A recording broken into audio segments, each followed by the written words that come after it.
আমরা যে জায়গার সবচেয়ে বেশি ভুক্তভোগী হচ্ছে উখিয়া টেকনাফ। এখান থেকে আমাদের সাহায্যগুলো অন্য জায়গায় কেটে নিয়ে যাওয়ার জন্য ব্যবস্থা করেছে। আমাদের এখানকার মহিলারা এখন কোনো জায়গায় চাকরি পায় না, রোহিঙ্গারা চাকরি করছে। সমস্ত অন্য জেলার সমস্ত মানুষ এখানে এসে চাকরি করছে। আমাদের লোকজনের কিছুই নেই। আমাদের উখিয়া এবং টেকনাফ সংসদীয় আসন 4। আপনারা জানেন এই এলাকার মধ্যে প্রায় 15 থেকে 17 লক্ষ রোহিঙ্গা আছে। আমাদেরকে এনজিওর তরফ থেকে আপনার যে মহিলা অধিদপ্তর আছে সেখানে ব্যবস্থার মাধ্যমে আমাদের 40,000 মহিলাদেরকে বিডব্লিউডি একটা অনুদান দেওয়া হতো। আপনারা জানেন বিগত আওয়ামী লীগ সরকারের আমলে কক্সবাজারের এক এমপি ষড়যন্ত্রের মাধ্যমে আমরা যে জায়গার সবচেয়ে বেশি ভুক্তভোগী হচ্ছে উখিয়া টেকনাফ। এখান থেকে আমাদের সাহায্যগুলো অন্য জায়গায় কেটে নিয়ে যাওয়ার জন্য ব্যবস্থা করেছে। আমাদের এখানকার মহিলারা এখন কোনো জায়গায় চাকরি পায় না, রোহিঙ্গারা চাকরি করছে।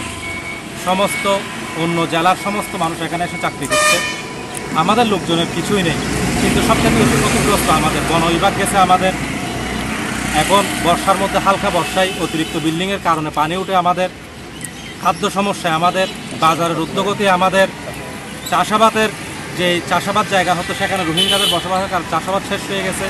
এবং আপনার সবচেয়ে বেশি জরুরি আমাদের রুটে কক্সবাজার টেকনাফ থেকে উখিয়া থেকে কক্সবাজার পৌঁছাতে এখন 2 ঘন্টার উপরে সময় লাগে। মাঝে মধ্যে 3 ঘন্টাও সময় লাগে জ্যামের কারণে। সমস্ত এনজিওর গাড়ি চলে আমাদের রোডে। আর আমাদের মহিলারা আজকে সাহায্য যে সামান্যটুকু সাহায্য পেত তাও আজকে অন্য জেলায় উপজেলায় নিয়ে যাওয়ার জন্য চক্রান্ত চলছে। আমরা এটা উখিয়া বিএনপির পক্ষ থেকে, উখিয়া উপজেলা বিএনপি, উখিয়া উপজেলা ছাত্রদল, উখিয়া উপজেলা কৃষক দলের পক্ষ থেকে আমরা তীব্র প্রতিবাদ জানাই। এবং আমরা আশা করি আমাদের সমস্ত উখিয়া উপজেলার জনসাধারণ এবং টেকনাফ উপজেলার জনসাধারণ সমস্ত মানুষের কথা চিন্তা করে এই সামান্য যে সাহায্যটুকু আমাদের মহিলাদেরকে দেয়া হয় সেটা এখানে রাখা হোক।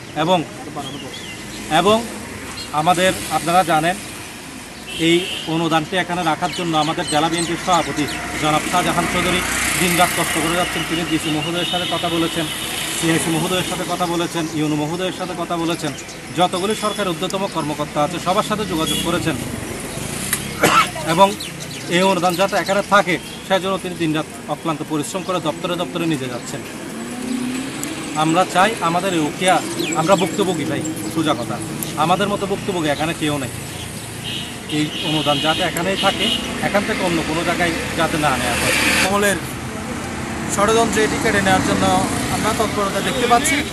এবং এজন্য আমরা উখিয়া টেকনাফের মানুষ এখন সাধারণ মানুষের পক্ষে দাঁড়িয়েছি। আপনারা জানেন গত দিনে যখন রোহিঙ্গারা এখানে এসেছিল, বিশেষ করে আমাদের উখিয়া উপজেলায় এসেছিল, টেকনাফে এসেছিল, তাদেরকে জায়গা দিয়েছি আমরা, তাদের খাবার দাবার দিয়েছি আমরা, তাদের যে আমরা দরদ দেখিয়েছি। আমরা এখন নিজেরা ভুক্তভোগী, আমরা নিজেরা সমস্যার মধ্যে পড়ে গিয়েছি। এবং আপনি আরও জানবেন যে আমাদের হোস্ট কমিটির নামের যে 25% যে বরাদ্দ, এটি সুষ্ঠু বন্টন হচ্ছে বলে আমার মনে হচ্ছে না। গত আওয়ামী লীগ সরকারের আমলে এটি লুটপাট হয়েছে। আপনি জানেন কক্সবাজার সদর, আপনার রামু, মহেশখালী, কুতুবদিয়া, পেকুয়াতে সহ চকরিয়াতে এই হোস্ট কমিউনিটির বরাদ্দগুলো যাচ্ছে। কিন্তু এই যে আমরা সবচেয়ে সাফারার হচ্ছে উখিয়া টেকনাফের মানুষ, কিন্তু আমাদের স্থানীয়দের জন্য পর্যাপ্ত এই বাজেট বন্টন, সুষ্ঠু বন্টন হচ্ছে বলে আমার মনে হচ্ছে না।